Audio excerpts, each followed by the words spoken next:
Hi everyone, मेरा नाम हर्ष है। आप मेरे चैनल पे हो सके तो ये वीडियो देख के सब्सक्राइब और लाइक ज़रूर कीजिएगा। आज हम बात करने वाले हैं राजकुमार हिरानी की filmography and his style of direction. I am going two point out 5 commonalities that I have found in his movies. According to me, there might be more, but these are the ones that always struck me while watching his movies. As you all know, Rajkumar Hirani ने कई ऐसी movies बनाई हैं जो अब तक mind blowing business करके गई हैं, माइंड ब्लोइंग इम्पैक्ट छोड़ कर गई हैं सब पे।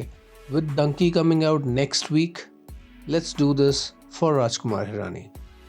Now there have been movies like Munna Bhai franchise, then three idiots, फिर पीके और संजू। कोई भी मूवी ऐसी नहीं थी जो लोगों को पसंद नहीं आई। हाँ, सब में कुछ कुछ इश्यूज भी थे जो लोगों को थोड़े खटके, पर मूवी जो थी वो कोई भी ये नहीं बोल के गया कि बहुत ही बकवास मूवी है। और बिजनेस वाइज हर मूवी सक्सेसफुल रही।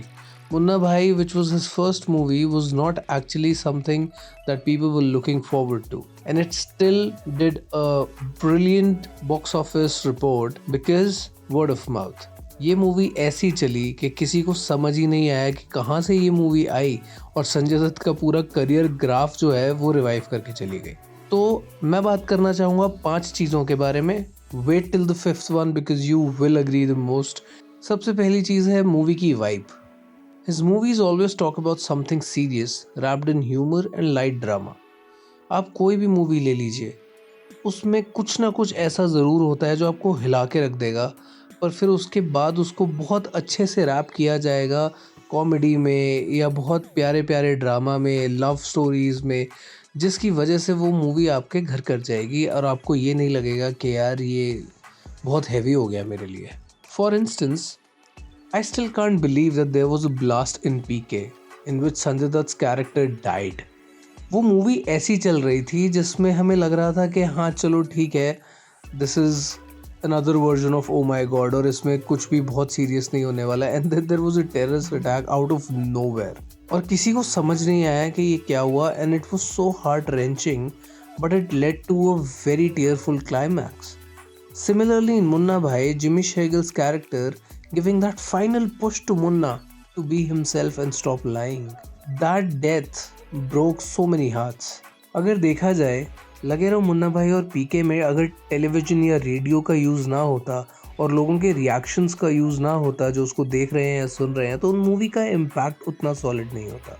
इसके बाद हम बात करना चाहेंगे इनके डायरेक्शन स्टाइल की।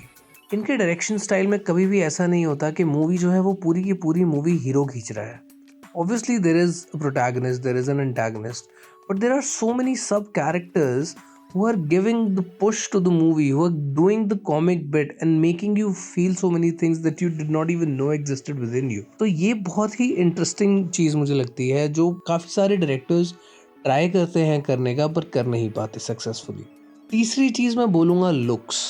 इनकी मूवी में लुक्स हर कैरेक्टर की उनकी ऑफ कैमरा पर्सनालिटी से बहुत डिफरेंट होते हैं। ही ट्राइज एवरी टाइम कि वो जब आप मूवी देखने जा रहे हो तो आपको ऐसा ना लगे कि यार ये तो शाहरुख खान है या ये तो आमिर खान है, मतलब you know that, but you understand what I am trying to say, right. उसमें थोड़ा बहुत वो अपनापन एक घोला जाता है जिसकी वजह से वो कैरेक्टर्स बहुत डिफरेंट लगने लग जाते हैं। अगली चीज़ जो मैं बोलूँगा वो है the way he showcases innocence.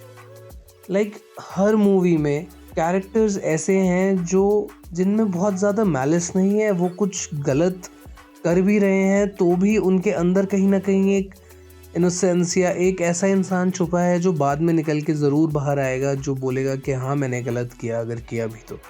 Her movie में ये चीज़ पर्सोनिफाई की गई है। जैसे मुन्ना सर्किट का relationship is so innocent, it's so kid friendly कि बच्चों को भी कुछ सीखने को मिल सकता है उससे। थ्री इडियट्स में शर्मन जोशी का कैरेक्टर वो so innocent. Then you go on to Sanju I know was one of the most controversial movies, but Vicky Kaushal का कैरेक्टर वो so true and so soulful that you would vouch for him no matter what. और पीके में तो पीके का ही character सबसे ज़्यादा innocent character था आज तक का इंडियन सिनेमा में। और फाइनली जो 5वीं चीज़ मुझे लगती है कि हर मूवी में कॉमन होती है, वो कहीं ना कहीं कुछ ना कुछ कंट्रोवर्शियल होता है। हर मूवी किसी ना किसी चीज़ पे स्टैंड लेती है जिसकी वजह से कुछ लोगों को खटकती ज़रूर है। For example PK versus God, Sanju versus so many morals And then Rancho versus the education system, Munna versus Gandhi, Munna versus healthcare system. It's just amazing how you can find similarities in his style of direction.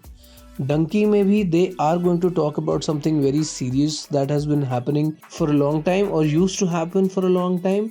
जो Dunki root था जिससे लोग illegally travel करके दूसरे देशों में जाते थे. ऑब्वियसली इन्होंने अपने ट्रेलर में ज़्यादा कुछ नहीं दिखाया, which is why I am looking forward to the movie. And I think I will find a lot of similarities in Donkey also, but I'm still sure that it will surprise me, it will break my heart, and it will make me very happy. So I'm looking forward to it. I hope you all also go and watch this movie this weekend. I'll review that the first thing on Friday. So let's see how that pans out. Thank you for listening to me, everybody. Please like, share, and subscribe to my channel. Thank you so much.